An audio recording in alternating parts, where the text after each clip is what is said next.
আসসালামু আলাইকুম রহমতুল্লাহি ওবরকাতুহু।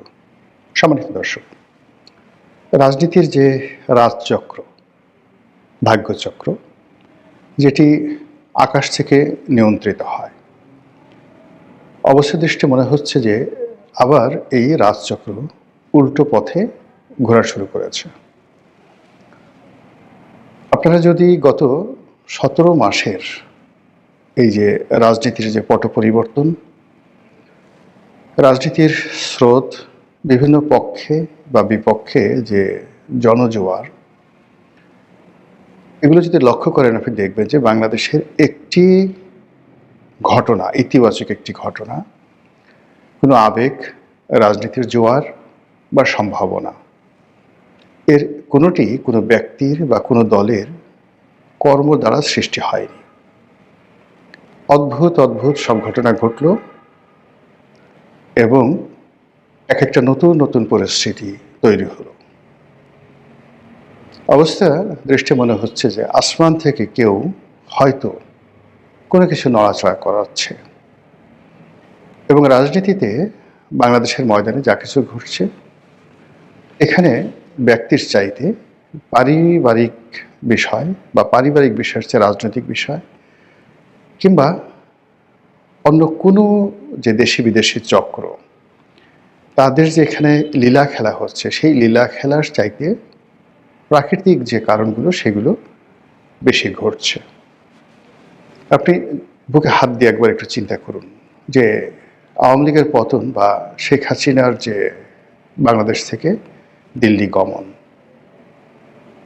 এটা আপাত দৃষ্টিতে আমরা গণ অভ্যুত্থানকে মনে করি, কিন্তু যদি ৫ তারিখ দুপুর পর্যন্ত আপনি যারা রাজপথে ছিলেন তাদেরকে জিজ্ঞাসা করুন এবং আপনি যা দেখেছেন সেটির সঙ্গে মেলান, মনে হবে যেন স্বয়ং আল্লাহ রাব্বুল আলামিন ঘটনাটা ঘটিয়ে দিয়েছেন। এখন এই ঘটনা কি আলটিমেটলি জনতার পক্ষে যাবে, নাকি ঘুরে ফিরে আবার আওয়ামী লীগের পক্ষে যাবে, নাকি বিএনপির পক্ষে যাবে, নাকি যে ইসলামিক দলগুলো জামাতের নেতৃত্বে ঐক্যবদ্ধ হওয়ার চেষ্টা করে যাচ্ছে টিল নাও, আজকের দিন পর্যন্ত, সেখানে জামাতের মাধ্যমে একটি নতুন রাজনীতির ইতিহাস রচিত হবে, এটা আমরা বলতে পারছি না। কেন বলতে পারছি না? প্রায় প্রতিদিনই একটার পর একটা ঘটনা ঘটে যাচ্ছে এবং গতকালকের ঘটনার ফলে আজকে যে পরিবেশ এবং পরিস্থিতি তৈরি হচ্ছে, এটি মুহূর্তের মধ্যে উল্টে যাচ্ছে। যেমন ধরুন, আগস্ট মাসের ৫ তারিখে ডক্টর মোহাম্মদ ইউনূস তখনও দেশের বাইরে। তো ওনার কপালে যে রাজটিকা আছে আমরা এটা জানতাম না। আবার উনি যাদেরকে মনোনয়ন দিয়েছেন, যাদেরকে উপদেষ্টা বানিয়েছেন, এ সকল মানুষদের কপালে যে রাজটিকা ছিল তা আমরা কেউ কল্পনাও করতে পারিনি। যেমন ধরুন, ছাত্রদের মধ্য থেকে ২ জন উপদেষ্টা হলেন, অন্যান্য যারা হলেন, ওনারা কেউ আগস্ট মাসের ৫ তারিখে কল্পনা করতে পারেনি যে শেখ হাসিনার পতন হবেন এবং তারা মন্ত্রী মিনিস্টার হবেন, কিন্তু ঘটনা ঘটে গেল। এবং টানা প্রায় ৪ থেকে ৫ মাস যাবৎ সব কিছু গ্রহ নক্ষত্র ডক্টর মোহাম্মদ ইউনূস এবং তার পারিষদবর্গের অধীনে রইল। এরপর সৌভাগ্যের যে চাকা, এটি জামাতের পক্ষে চলে গেল ২০২৫ সনের জানুয়ারি থেকে। স্কুল, কলেজ, মাদ্রাসা, পথ ঘাট, মাঠ, শিক্ষালয় থেকে শুরু করে সব জায়গাতে শুধু জামাত এবং জামাত। এবং এটির দুটো অংশ, প্রথম অংশ হলো এনসিপি আর নেপথ্যে জামাত। এভাবে চলল প্রায় ৪ থেকে ৫ মাস। তারপর শুরু হলো একটা হযবরল অবস্থা। ২০২৫ সনের মে মাস থেকে একটা হযবরল অবস্থা। এই বিভিন্ন ইউটিউব থেকে নানা রকম গরু জবাই, জিয়াফত এগুলো চলতে থাকে। তারপর বিএনপি নানা রকম প্ল্যান করতে থাকে, প্রোগ্রাম করতে থাকে এবং আজকেই মনে হলো যে সরকারকে তারা ফেলে দেবে। এই এশরাক মানে নগর ভবন দখল করে এই আরেক পার্টি এসে, মানে কি একটা বিতিস্ত্রী অবস্থা। তো সেই অবস্থার মধ্যে যখন তারেক রহমান সাহেব এবং ডক্টর মোহাম্মদ ইউনূসের যে লন্ডন বৈঠক, সেটা হলো এরপরে আরও এলোমেলো হয়ে গেল। এনসিপি একভাবে চলে, জামাত একভাবে চলে, বিএনপি একভাবে চলে, ডক্টর মোহাম্মদ ইউনূসের যমুনা একভাবে চলে, এমনকি সেনাবাহিনীর সঙ্গে ডক্টর ইউনূসের সম্পর্ক, জামাতের সম্পর্ক, তারপরে তারেক রহমান সাহেবের সম্পর্ক যে আসলে কেমন, এই জিনিসটি কিছুতেই আন্দাজ করা যাচ্ছিল না। ঠিক এইরকম যে একটি হযবরল অবস্থা, সেই অবস্থার মধ্যে ওসমান হাদি উনি নিহত হলেন। ওসমান হাদি নিহত হওয়ার পর সবাই বলে এই পুরো যে পরিবেশ পরিস্থিতি, মানে হত্যাকাণ্ডের পর যা কিছু ঘটেছে তার পুরোটাই জামাত এবং এনসিপির ফেভারে গিয়েছে। কিন্তু ওভার অ্যাক্টিং করতে গিয়ে তারা যে বিষয়গুলো তারা ফেভারে আনতে পারতো, সেই জিনিসগুলো তাদের জন্য বুমেরাং হয়ে গেছে। যেমন ডেইলি স্টারের আক্রমণ, প্রথম আলোর আক্রমণ, এটাকে আসলে হজম করা যায়নি। তো এই অবস্থা যখন চলছে, ঠিক সেই সময়টাতে নাটকীয়ভাবে জনাব তারেক রহমান সাহেব ঘোষণা দিলেন তিনি বাংলাদেশে আসবেন। আর উনি 25 তারিখে আসার পর থেকে আজকের দিন পর্যন্ত, আমি এই ভিডিওটি করছি জানুয়ারি মাসের 7 তারিখে, তাহলে অলমোস্ট প্রায় 2 সপ্তাহ ধরে পুরো রাজনীতির যে ময়দান, এটি এখন বিএনপির দখলে। বাংলাদেশে এখন বিএনপির যে গ্রহ নক্ষত্র আজকের দিন অনুযায়ী মনে হবে যে এখনই নির্বাচন হয়ে যাওয়া উচিত, এবং তারেক রহমান সাহেব এই মুহূর্তে বাংলাদেশের প্রধানমন্ত্রী। তিনি যেখানে যাচ্ছেন, সানাই বাজছে, নহবত বাজছে, তার কাছে যারা যাচ্ছেন তাদেরকে একজন প্রধানমন্ত্রীর সঙ্গে দেখা করতে যে রাষ্ট্রীয় প্রোটোকল রক্ষা করতে হয়, যে সিকিউরিটি পাস নিতে হয়, বা যে ধরনের যাকে বলা হয় সতর্কতা অবলম্বন করা হয়, যারাই সেখানে গেছেন, হাজার হাজার কোটি টাকার মালিক যমুনা গ্রুপের চেয়ারম্যান, সাবেক এমপি, সাবেক মন্ত্রী সালমা থেকে শুরু করে তার দলের যারা একেবারে আপনজন, তারা যারা সহযোগী রয়েছেন, সেটা ভিপি নুরুল হক নুরু বা অন্যান্য যারা, মাহমুদুর রহমান মান্না, যারা দেখা করেছেন, সবাইকে একই প্রক্রিয়ার মধ্যে দিয়ে যেতে হয়েছে। অ্যাজ ইট ইজ তারা একজন প্রধানমন্ত্রীর সঙ্গে দেখা করছে। এই যখন চলছে, তখন সারা বাংলাদেশের কিছু কিছু এলাকাতে কিছু বিচ্ছিন্ন ঘটনা ঘটে যাচ্ছে। বিচ্ছিন্ন বললাম এই কারণে যে স্বয়ং বিএনপি নেতা জনাব সালাউদ্দিন আহমেদ তিনি বলেছেন যে কারওয়ান বাজারে যে স্বেচ্ছাসেবক দলের একজন নেতা গুলিবিদ্ধ হয়ে মারা গেছেন, এটি বিচ্ছিন্ন কোনো ঘটনা, এর সঙ্গে কোনো চক্রান্ত জড়িত নেই। কিন্তু বিএনপি নেতারা এটা মানতে রাজি নন। অন্যদিকে জনাব ওসমান হাদির যে হত্যাকাণ্ড, সেটিকে কেন্দ্র করে একটি চার্জশিট দেওয়া হয়েছে, এবং সেই চার্জশিটে যে সকল ব্যক্তিকে আসামি করা হয়েছে এবং যে কাহিনী, যে ঘটনা সেখানে বর্ণনা করা হয়েছে, এতে করে ওসমান হাদির পরিবার আরও বেশি বিক্ষুব্ধ হয়ে পড়েছে, এবং তার যে সংগঠন ইনকলাব মঞ্চ, তারা কোনো অবস্থাতেই এই চার্জশিটের বয়ান মানতে পারছেন না। তারপর চট্টগ্রামের যে একটি এলাকা রয়েছে ফটিকছড়ি, রাউজান, এই এলাকাগুলো মূলত সালাউদ্দিন কাদের চৌধুরী পরিবারের একছত্র আধিপত্য। তো সেখানে গিয়াস কাদের চৌধুরীকে বাদ দিয়ে যাকে মনোনয়ন দেওয়া হয়েছে, চট্টগ্রাম উত্তর আওয়ামী লীগ বিএনপির একজন নেতা গোলাম আকবর খন্দকার, এটাকে নিয়ে পুরো চট্টগ্রাম উত্তাল। তার প্রেক্ষিতে হোক বা অন্য যে কোনো কারণে হোক, সেখানে এই রাউজান, ফটিকছড়ি, এই বিস্তীর্ণ এলাকাতে যেখানে চৌধুরী পরিবারের আধিপত্য রয়েছে, এই জায়গাটিতে একজন নেতা খুন হয়েছেন।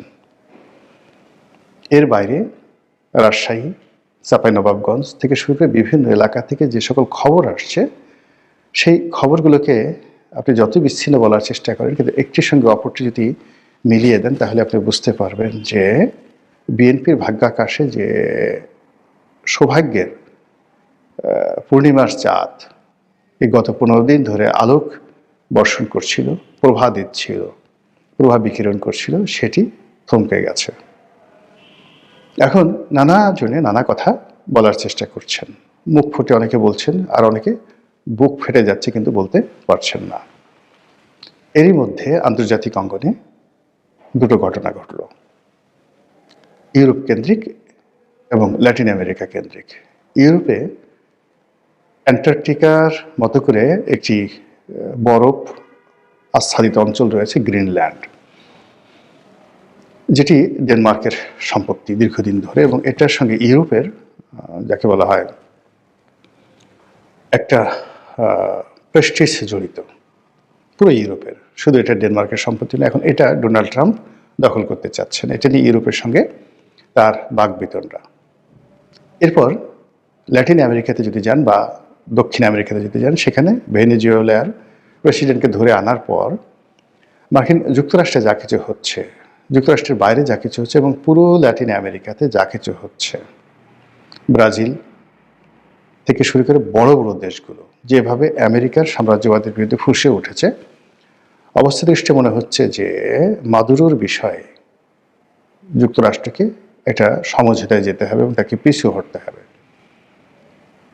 আর এই মাদুরোর এই ঘটনার সঙ্গে সঙ্গে মিস্টার ডোনাল্ড ট্রাম্প নতুন করে ভারতের উপর খড়গ স্থাপন করেছেন।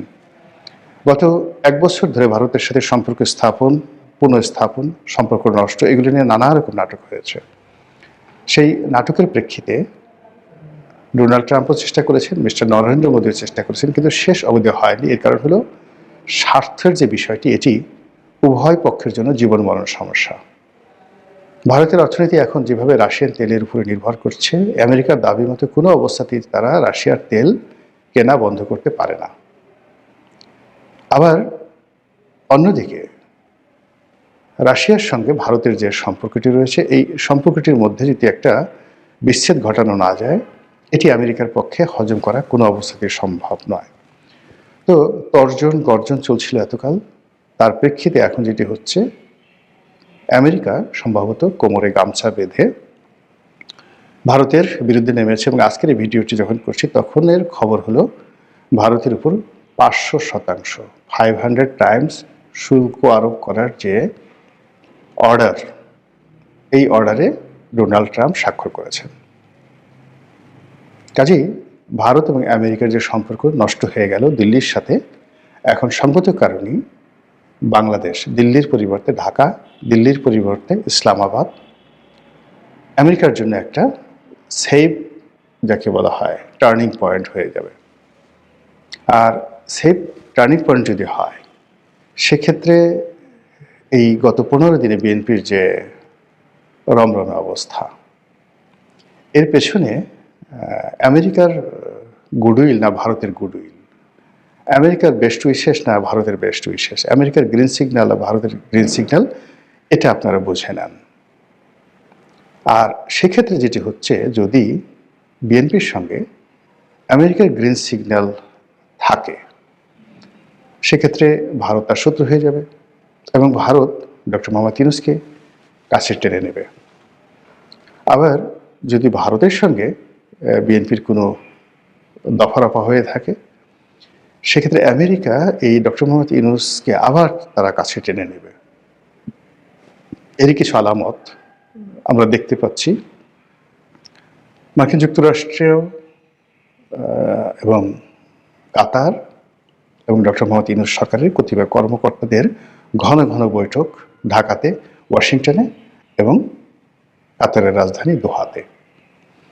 এবং আপনারা জানেন যে ডক্টর মোহাম্মদ ইউনূসের নিজেরও একটা হিউজ মার্কিন লবি আছে, এবং একই সঙ্গে তার যে নিরাপত্তা উপদেষ্টা ডক্টর খলিলুর রহমান, তিনিও মার্কিন যুক্তরাষ্ট্রের যে লবিস্ট গ্রুপগুলো রয়েছে তাদের সঙ্গে তার একটা দীর্ঘদিনের সম্পর্ক রয়েছে। তারই প্রেক্ষিতে এই যে গত 2 সপ্তাহ ধরে যা কিছু বাংলাদেশের ভিতরে হচ্ছে এবং বাইরে হচ্ছে, তাতে করে ডক্টর মোহাম্মদ ইউনূসের সেই 2024 সনের যে সৌভাগ্যের তারকা বা নক্ষত্র বা স্টার, সেই বৃহস্পতিটি যদি আবার এই 2026 সনের জানুয়ারি মাসে এসে তার কপালের উপর টিপ দিয়ে যায়, অন্য সবাই আশ্চর্য হলেও আমি আশ্চর্য হব না। আর এটা কেন এই প্রাকৃতিক ঘটনাগুলো ঘটছে এবং কেন বারবার বিশ্ব এবং বৈশ্বিক পরিস্থিতির কারণে রাজনীতির ভাগ্যাকাশে আমাদের দেশে বারবার পট পরিবর্তন হচ্ছে, এটি অন্য একটি প্রসঙ্গ, হয়তো সময় পেলে ভবিষ্যতে আলোচনা করব। আজকের ভিডিওতে এতটুকু আমার কাছে মনে হয়েছে। মহান আল্লাহ আমাদের সবাইকে হেদায়েত দান করুন এবং হেফাজত করুন। আসসালামু আলাইকুম ওয়া রাহমাতুল্লাহি ওয়া বারাকাতুহু।